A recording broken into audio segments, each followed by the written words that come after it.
I just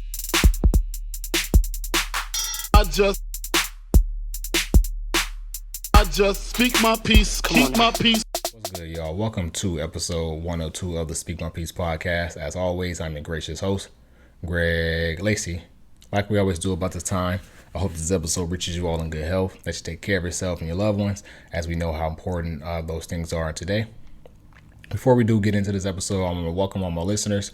Thank you for tuning in to the Speak My Peace podcast, whether it's your first time, second time, whatever frequency you decide to listen to this podcast on. You are greatly appreciated. For my listeners, please make sure you are sharing, liking, and subscribing to the podcast. Share with your friends, share with your coworkers, share with your family. Like the episodes, leave feedback, leave comments on the episodes, and whatever medium you decide to listen to this podcast on. It is greatly appreciated. And most importantly, just make sure you are subscribed on whatever platform you decide to listen to the podcast on, so that you have updates and alerts when new episodes drop, so that you don't have to just wait for me to announce on social media when new episodes drop, so that you have the most up-to-date alerts when new episodes are released. Also, make sure, if you're not already, follow me on Instagram at Speak My Peace Pod. Once again, the handle is Speak My Peace Pod. That is greatly appreciated as well. I appreciate all the love that I get, and let's just garner in more. Let's spread the word about this good podcast. One thing that I'm cognizant about this podcast, that we speak about a lot of topics that I know the demographic of my listeners that are prevalent to us. But a lot of these times we have conversations on this podcast that other people, that the outsiders need to hear as well. That people who are not looking for these type of conversations, that are shying away from it, that are running away from it, they need to be hearing these things that we talk about as well. So just make sure that you are sharing and spreading the good word of the Speak My Peace podcast, because it's greatly appreciated. With that being said, I do want to start this episode off by first saying rest in peace to the young man Amir Locke, who lost his life last week in, I believe, St. Paul, Minnesota. We're going to get into more details later in the episode, but I do want to make sure that I get that out the way before we go into anything. So once again, rest in peace to Amir Locke. Thoughts and prayers out to his family and everyone who was affected by this tragedy. Where do I start this episode? I guess I want to start it by just recanting a statement I made last season. I don't remember what episode it was. I think it was last summer. Quite frankly, all of these summers for the past 3 years, or not even the summers, these past 3 years in general have been a blur. So when I've said something, it's kind of hard for me to pinpoint the time that I said it, because since we've been in staying home and quarantine and dealing with the C word, these years have been in a blur. So I think it was last summer. It could have been the summer before that. Quite frankly, I'm not sure. It may have been the summer before that, now that I think about it. But I want y'all to remember or think back to the time, I think it was like episode 60 something. I spoke about paying attention to the genuine and ingenuineness with these big companies aligning with these pro-black, these pro-BLM, these anti-racism movements, because eventually it's going to pan out. You know, we see an influx of these white-owned companies speaking and aligning with these messages that have never once came out prior to that, to denounce racism, to denounce prejudices, to denounce oppression or anything like that. And then all of a sudden, in the wake of the deaths of George Floyd, Breonna Taylor, Ahmaud Arbery, that sparked a huge national outcry. And for the first time, not for the first time it was on Front Street, but for the first time people had to actually pay attention to it, because we were all stuck at home. We couldn't go anywhere. And it was plastered on our social medias. It was plastered across the TV. It was plastered across the internet. So you couldn't escape it. So it forced people who once ignored it in an uncomfortable position to where now they had to align. Remember, we had that blackout day on social media, which no one still can tell me what the reason for that was, but it happened. But this was just, it was a time to where it put a lot of pressure on people who prior to that were able to skate by and not speak about these topics, or not align with these movements, or not align with any statements and things like that.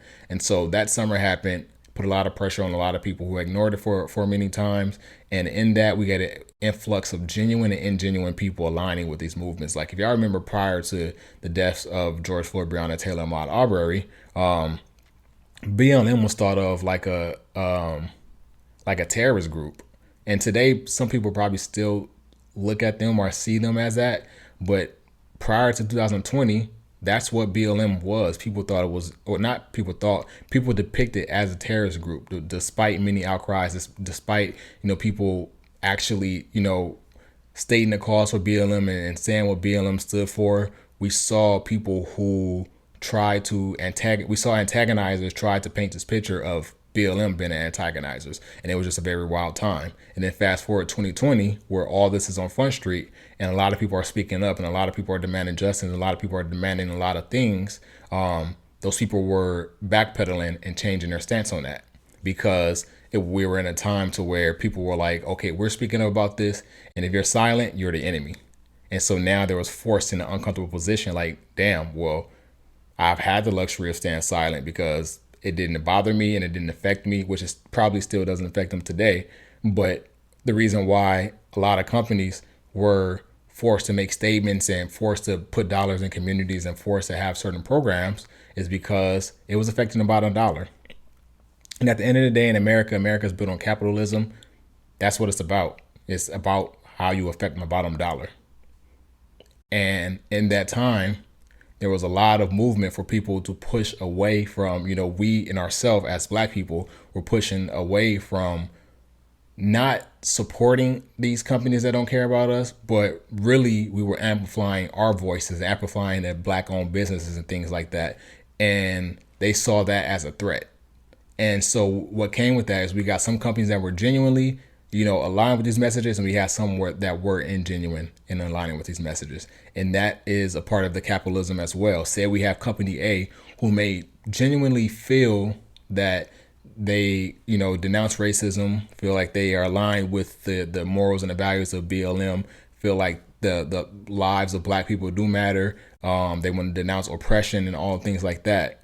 And they genuinely feel that way. Then you have company B who probably don't care, but because they are a direct competitor, because the two companies are direct competitors, it put company B in a very awkward position to where now they had to speak up.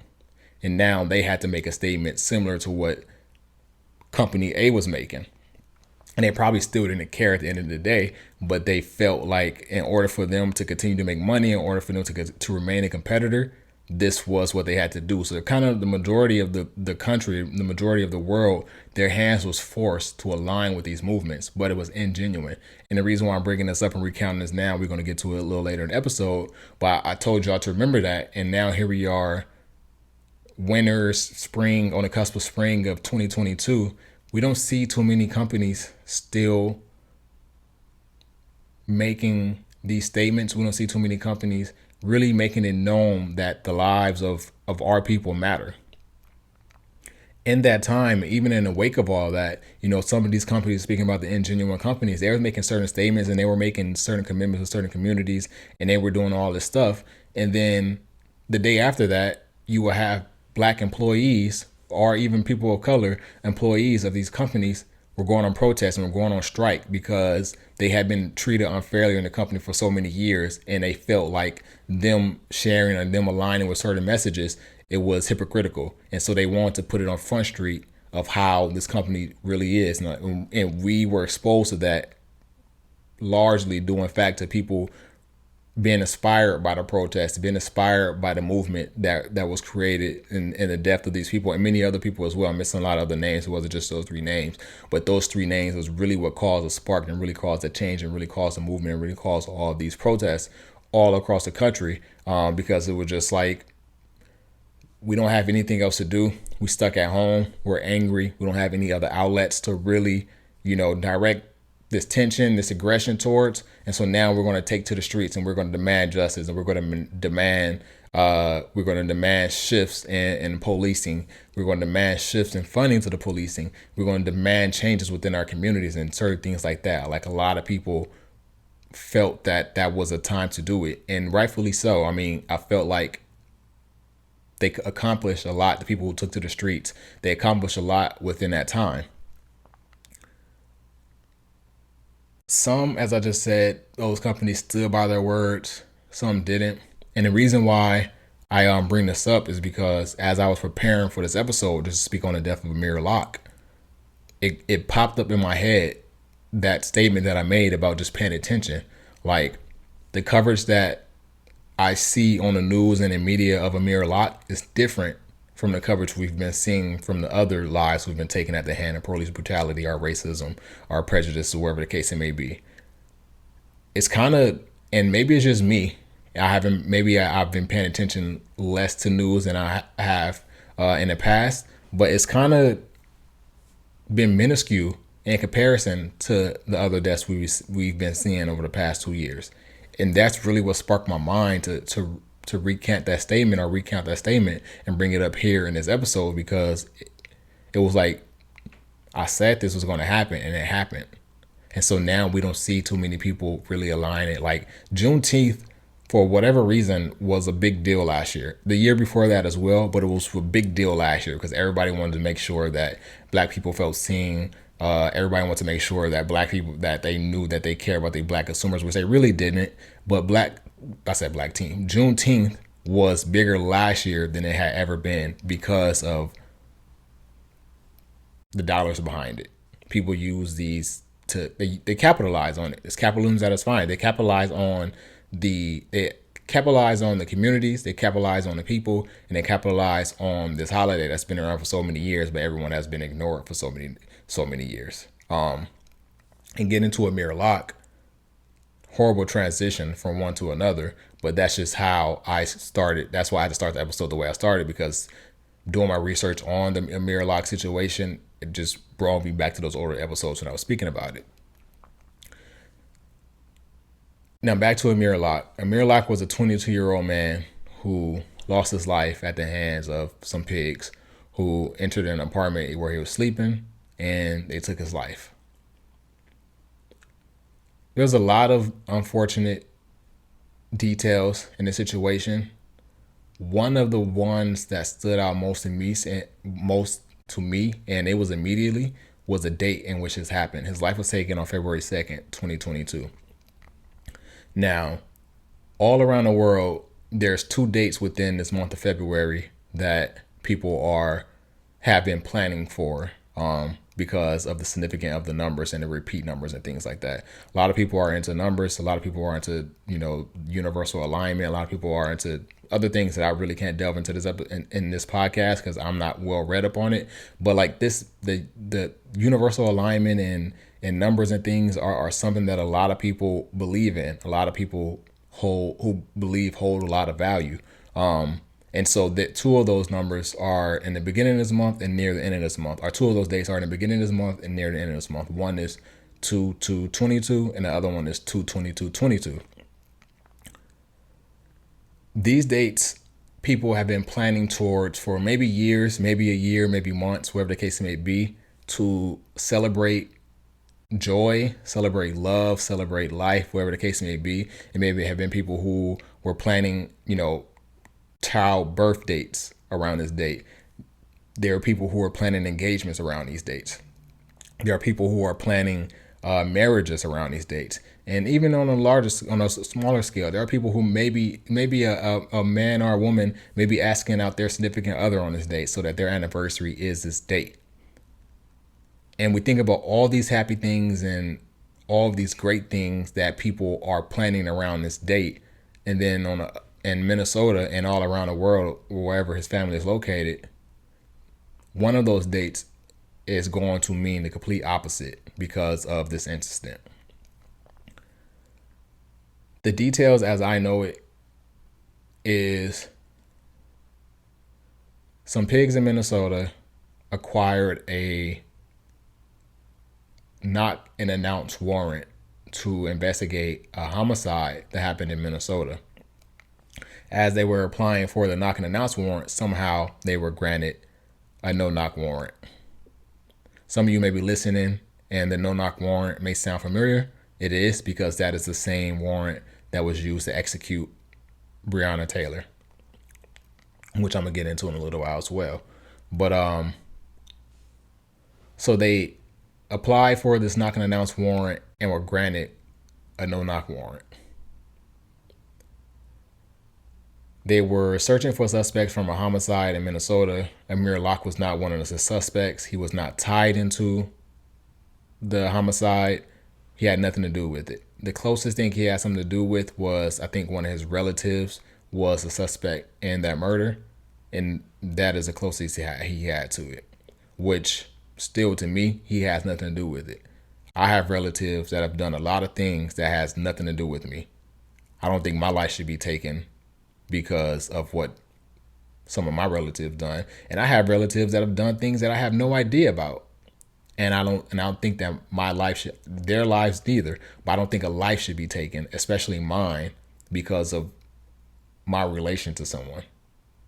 Like, think about just how inhumane that is, that you could lose your life, which is not uncommon by association, but you could lose your life for something that has nothing to do with you. You have no interference with it. You have no interactions with the situation. You just have nothing to do with it. And this young man's life was taken on 2/2/22, and his family has to remember this date for the rest of their lives. It's like, it's not going to be too many dates that repeats itself like this. I don't know if it's another one will come up in like 100 years, or I'm not even going that far down the road. Maybe it's like 3333. So that's way far down the line. But there's not going to be another date like this for a long time. And while this date signifies so much happiness for other people, it's going to live in infamy for his family and friends, because they have to remember that this is the date that this young man was executed. So get back into the details of the situation. They got this no-knock warrant, go to the place in which he is sleeping. Again, I don't know if it was his apartment or someone else's apartment, but in the video that I saw, in the body cam that I saw, he is sleeping on the couch. He is sleeping on the couch with a gun, which I'm going to get into as well. Has nothing to do with why his life was taken. So they arrive at the apartment, open the door, again, because it's a no-knock warrant. And from the time that the door is open until the time that his life is taken, there's an 8-second span. Think about that. He sleep, and within 8 seconds, his life is taken. He is waking up, and from the time that he is waking up, until the time that his life is taken, it may be 2 or 3 seconds. So I'm gonna give you all a break. I'm gonna give you all an 8-second break, just so you can visualize how quickly they took this young man's life. I'm gonna give you all an 8-second break, just so you can put it in perspective, starting now.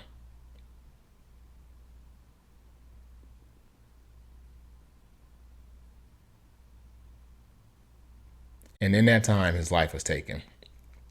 So they enter the apartment. He's sleeping on the couch. It's like 4 or 5 pigs. They are yelling for him to get up. It seems like he's in a deep sleep, because there's a lot of commotion. Like, they're not only they open the door, they running in the house, they have boots on, making noise, knocking stuff over. He never moves throughout all this commotion. The only reason why he gets up is because one of the pigs kicked the couch that he's sleeping on. Now, I don't know about y'all, but I don't like being waking up out of my sleep. I don't care if I'm 6 years old. I don't care if I'm 16-year-old. I don't care if I'm 26 years old. You wake me up out of my sleep, I'm going to be disgruntled. I am going to be angry. Like, I don't even like waking up. I don't even like my alarm waking me up out of my sleep. And my alarm is my alarm. Like, I set it. I can turn it off if I want to. And my body knows when to wake up every day because of my alarm. And I still hate to hear my alarm.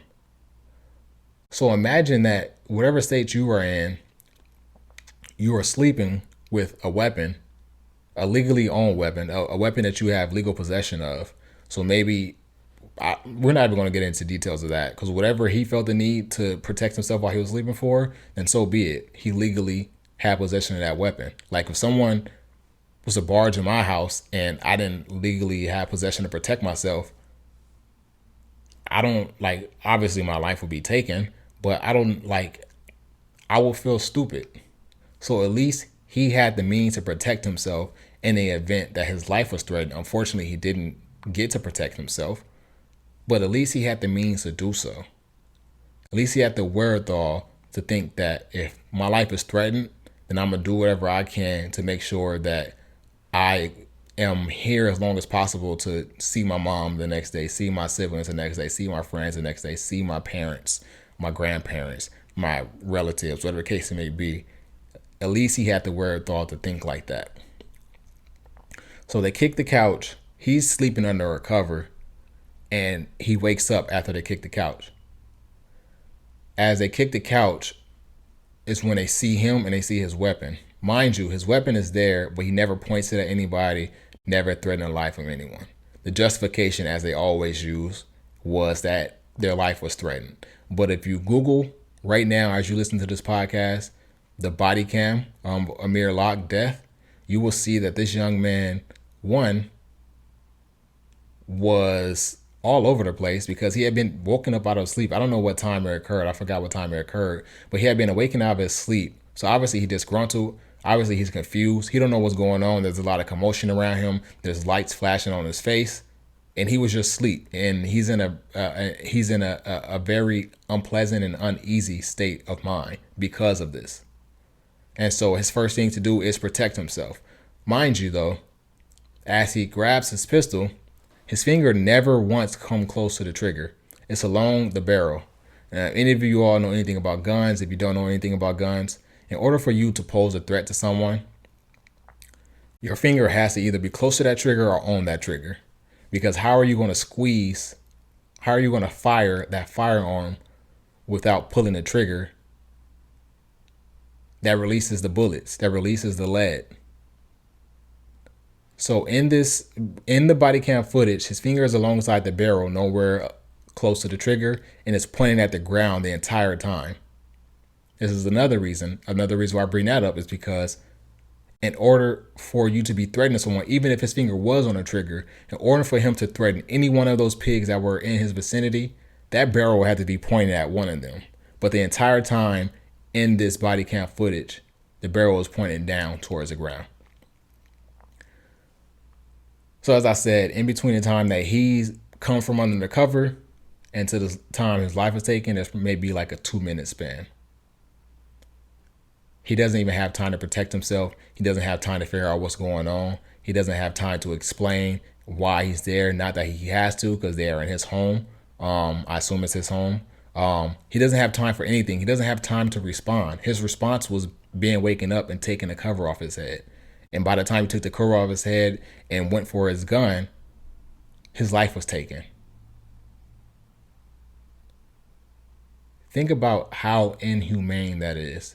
And then for them to come back and say that it was justifiable because they felt like their lives was threatened. Mind you, these are pigs with, I can't think of the word. They have bulletproof vests. They have other protective gear on to protect them from things like that. And then they also have weapons. They are out. He is outnumbered. It's 5-1. And they still felt the need to take this young man's life. Not even to take his young man's life. They felt the need to execute him like an animal. This is the thing. This is the reason why I opened this podcast and said share it with people who aren't hearing these messages. Is because I appreciate you all and I appreciate the conversations that we have. But there are people in this world who really need to hear this conversation that are not hearing this conversation or a conversation similar to this. This is how these people view us. This is how they always viewed us. They view us as animals, beasts, and less than humans. 3/5 of a human, to be specific. And I would love to say I have some hope that this would change sometime down the line, but it won't. It just won't happen. Because what happened was 400 years ago, when they viewed us that way, those people were breeding. And when they were breeding, they had children, grandchildren, and great-grandchildren, and they were instilling those same type of values and the same type of morals in their lineage, saying that people of color are not human. And then what happened is the furthest person down that line also started breeding and started having children, grandchildren, and great-grandchildren. And they had the same ideals. So here we are now in the 1800s, and now they're further on down the line, their lineage. And now we are in the 1900s and we are in the civil rights era. And those people who are further down the line and great great grandchild of the person I just mentioned, now they are adults. And now they have children. And now they have great great grandchildren.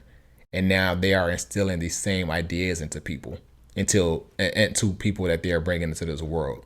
And so these ideas are not changing. How they view us is not changing. You know, there may be some that are falling through the cracks and changing the dynamics of their family and how they view humans.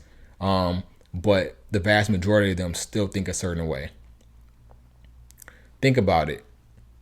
The details I just gave y'all all for Amir Locke, very similar to what happened in 19, when was it? 19, I got it written down actually.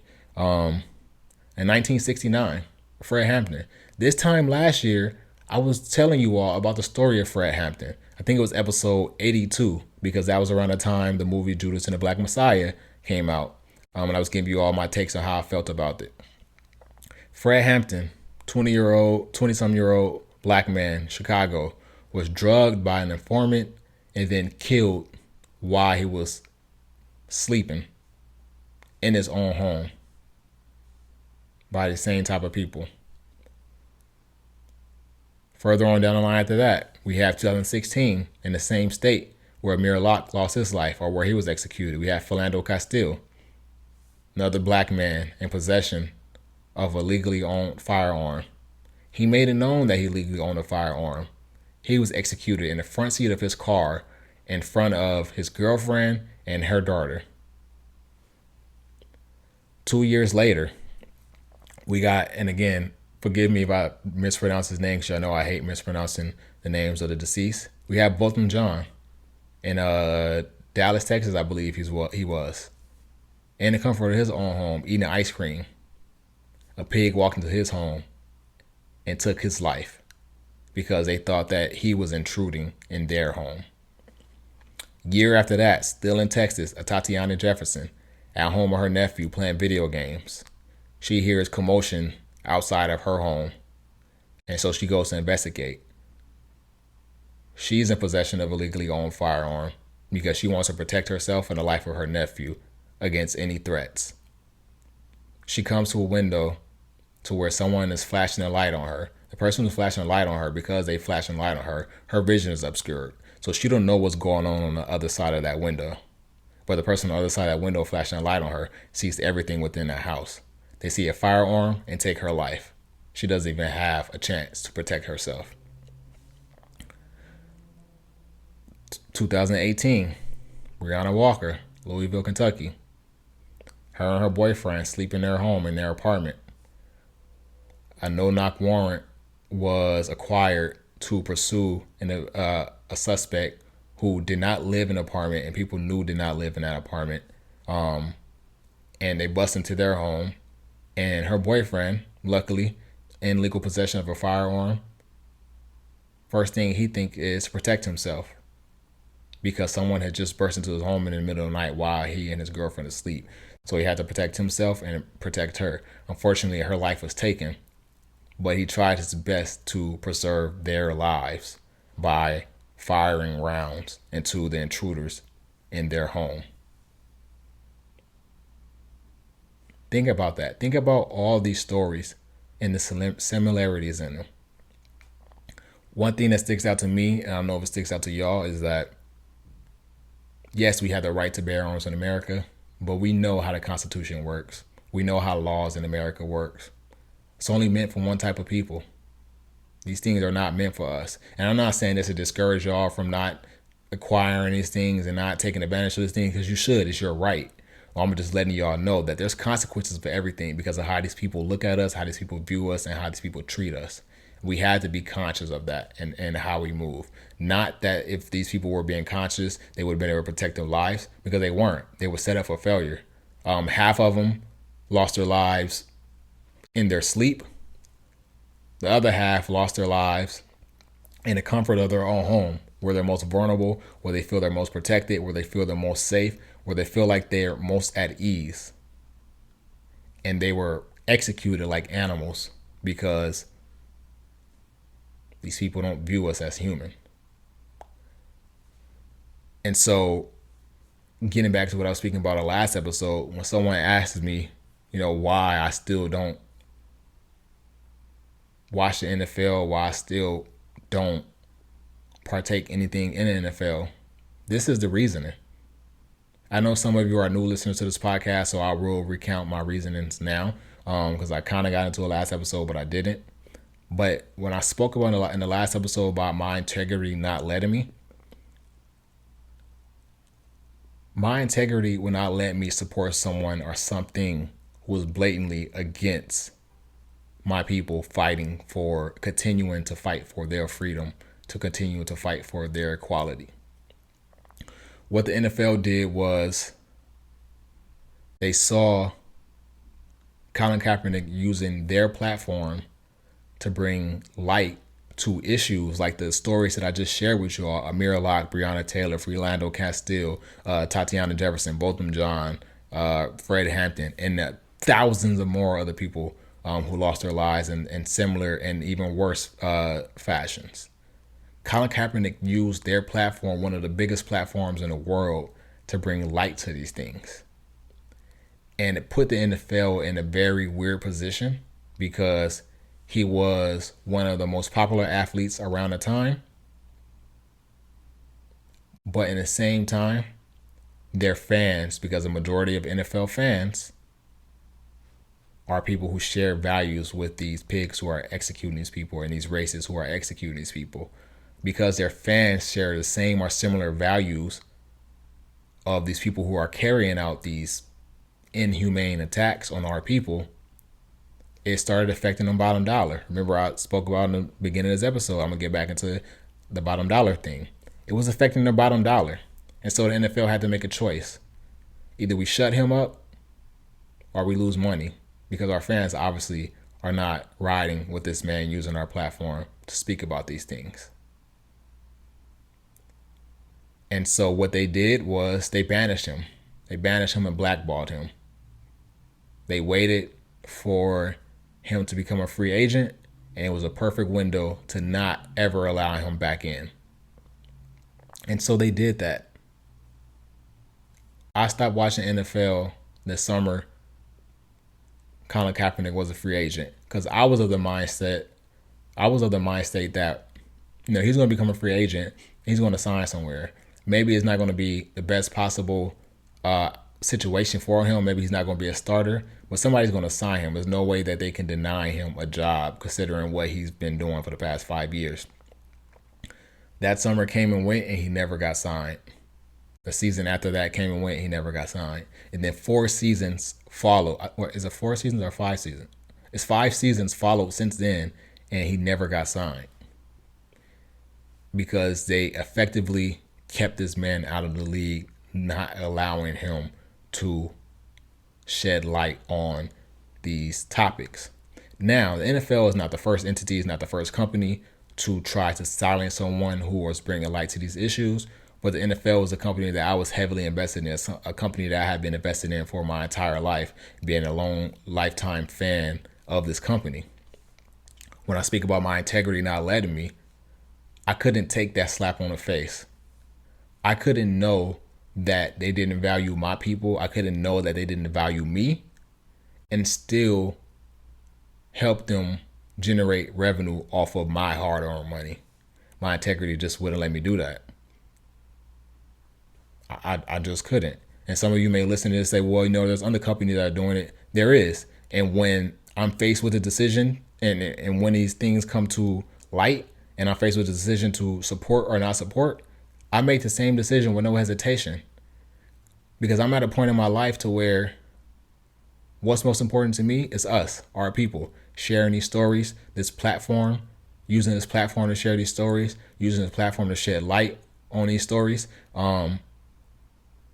And with that, it comes a lot of responsibility in how I carry myself and carry my life. Like, I can't have aspirations to be a parent and then let them know and then have children and let them know that it's okay for someone or something to not value their life and still support them or still generate money for them. I'd be a damn fool, honestly, if I did. But I just can't do it. And that's why I don't support it. Like the most, and I spoke about it in previous episodes as well. The most I'll do is fantasy football. I play fantasy football. I have played fantasy football for the past 5 years since I stopped watching NFL.